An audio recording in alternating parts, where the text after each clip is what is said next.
Oh my God, are we okay? Are we good here? Dude, are we good? We are standing What right the hell behind, just happened? Right behind where La Magic, La Heisman, La Lenora Magic. Sellers scored the game-winning touchdown in what was just, dude, it wasn't even like a shootout. No. We haven't even told y'all what happened. This game gave me a heart attack. This is the scene of the crime right here. What's the crime, you might ask? A Palmetto Bowl victory for the South Carolina Gamecocks. Gamecocks 17, Tigers 14.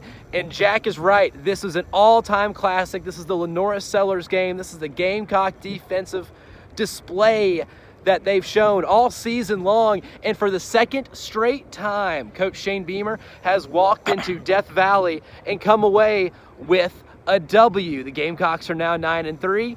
And Jack, there's a lot to unpack from this game. But before we start anywhere else, the performance, the end zone that we're standing in, this over here, right where Lenora Sellers scored the game-winning score with a minute to go. The game-winning touchdown, his second rushing touchdown of the game. He ran for over 160 yards and seemingly could not be tackled all day.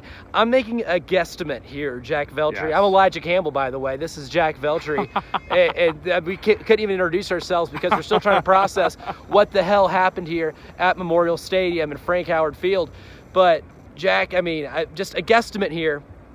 I think Lenora Sellers might have broke 15 to 20 tackles today. And I don't think that's an exaggeration at all. It's not an exaggeration. It was literally quite insane. From the second play of the game where he breaks out of seemingly what looked like a detrimental sack on the second drive or second play of the game, he breaks out of it, runs for 38 yards, and then just from there, man, it's like every time.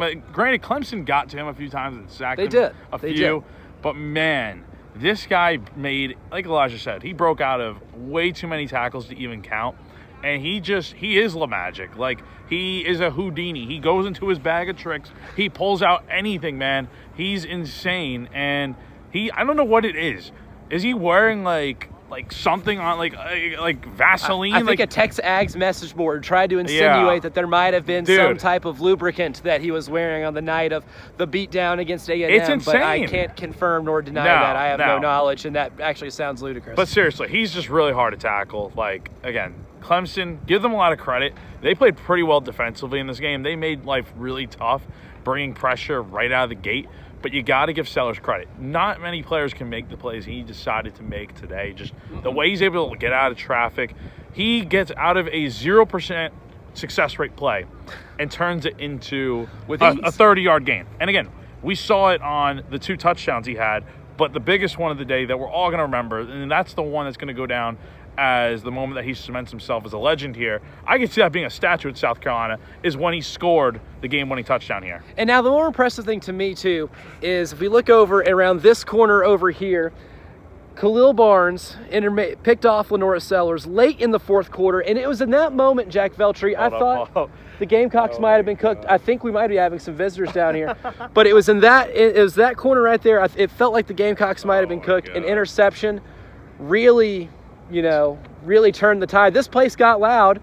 Looks like a DQ Smith and Nick Emenwari, 2 Columbia natives. You guys gonna go slide down the hill? Oh my God. Speaking of the scene of the crime, Nick Emenwari, DQ Smith are about to slide down the hill. And if I was wearing khakis, I think I would do it too, but I don't want to grass stain the khakis.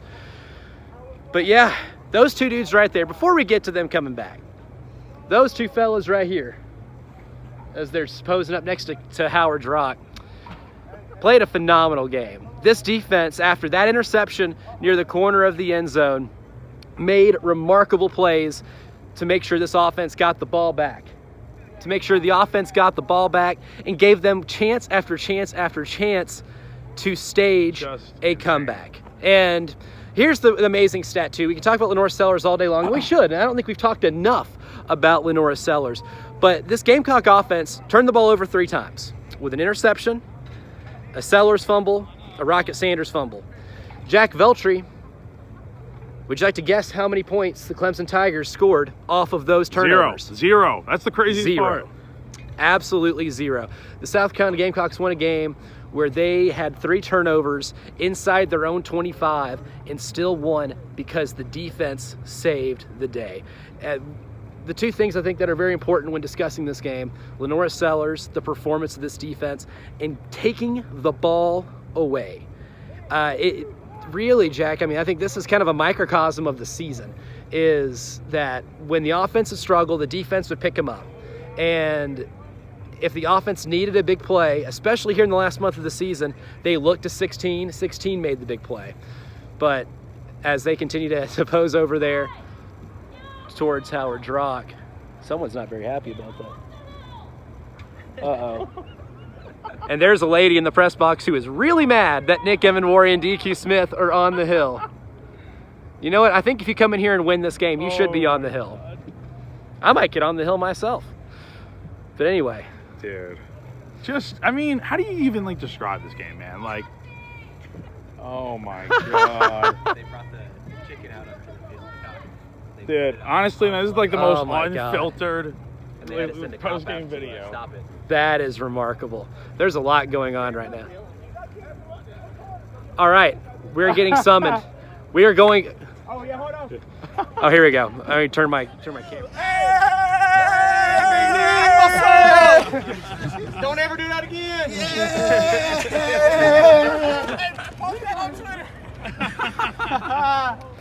All right, yeah. Now that we're done helping Nick Evanwari and DQ Smith, document this win by running down the hill, I think it's apropos that we get to talk about them and this defense and what the hell they just did. I know I was talking about it earlier, got a little sidetracked, but you know what? It's rivalry week, baby. You beat your arch rival in a top 15 college football playoff ranking showdown and give yourself a puncher's chance at playing in the first ever 12-team college football playoff. Yeah, you get to interrupt us and run down the hill and touch Howard's Rock or whatever the hell After else all the they stuff keep up there. Clemson did last year with taking photos in the student section. In the cockpit. And the flag planting at midfield. I do wonder if someone did that today. That would be Someone fascinating. did. I think I did see. I did see a flag get taken out there. Yeah. Okay. Yeah. Hey, fascinating stuff, man. That's. I think it's rightfully deserved.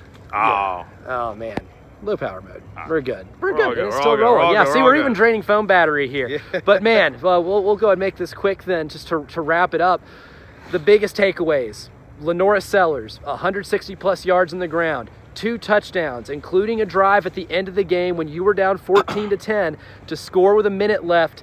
Defense, as they have all day, despite 3 turnovers by the offense, they gave up 0 points. They were elite in sudden change. TJ Sanders, like you mentioned, had a phenomenal day. Dylan Stewart wreaked havoc, even if he didn't get a sack, had a great day. And Demetrius Knight, the defensive player of this game, stopped the run a few times in terms of outside sweeps with Phil Maffa trying to win that race to the corner. Demetrius Knight met him at the spot. Many times, a 4th down earlier in this game, in this red zone right here, Demetrius Knight met him at the line of scrimmage. And then when the game was on the line, with the ball deep in South Carolina territory, a pass got tipped, and Demetrius Knight was there for the interception. Poetic. As great All as right, we'll make this even quicker because my phone died in the middle of that recording. Yeah. Look, well, like I was saying, look, it's just, this game was insane. Like, we could break this down all day long and stuff, but I'll put it easy.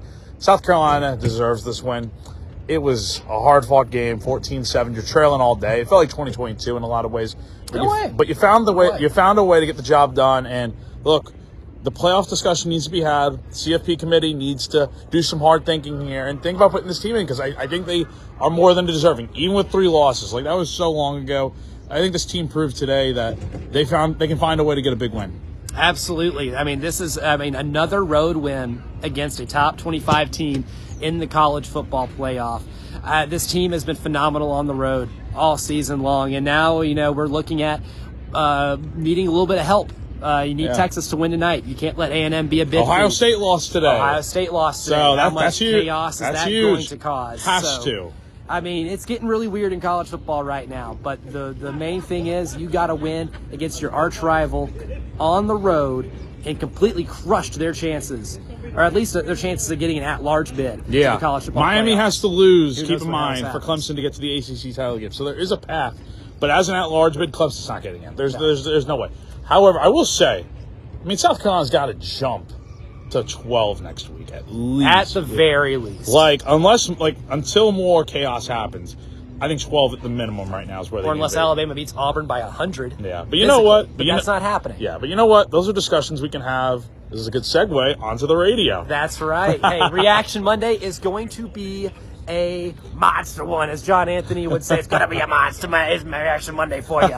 Starting at 6 a.m. with the early game. Jen, Bill, Preston. I can imagine the phone lines are going to be off the hook. That's going to be an incredible show. Even with Jack and Tyler in the midday. Blow their phone up to 803-404-6100. Tell them your thoughts on today's game. And then when Jay and I hit the air from 3 to 6 for the post-game show, make sure to call, text, YouTube comment, whatever. This is an incredible time to be a South Carolina Gamecock fan. We look forward to celebrating with you, taking some victory laps on a Monday, on Reaction Monday. I'm Elijah Campbell. He's Jack Veltri. This is the scene of the crime of yet another Shane Beamer coached Gamecocks team winning at Clemson. We'll see you Monday.